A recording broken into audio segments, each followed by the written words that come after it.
आज आपण करणार आहोत श्रीखंड। त्यासाठी लागणार आहे आपल्याला ताजे दही, एक मोठी वाटी साखर, बदाम, इलायची,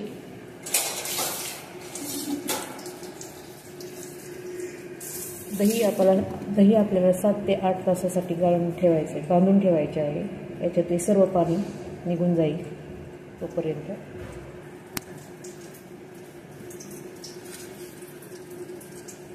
आता मी दही स्वच्छ धुतलेल्या कापडामध्ये रुमालामध्ये ठेवलेले आहे। एक 8 ते 10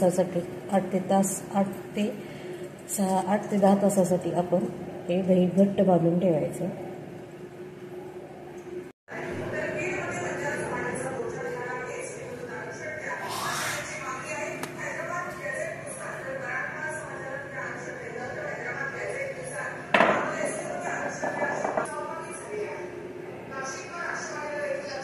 अशा प्रकारे आपल्याला दह्याचा घट्ट गोळा मिळालेला आहे।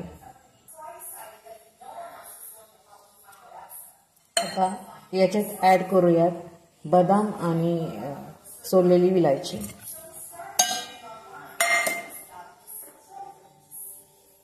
एक वाटी साखर। आता हे सर्व हँड मिक्सीने किंवा चमच्याने मिक्स करून घ्यायचं।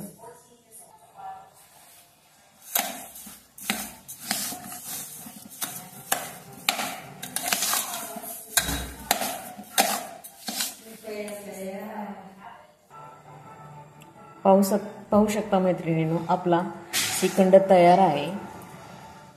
जर तुम्हाला माझी रेसिपी आवडली असेल तर लाईक करा, शेअर करा, कमेंट करा।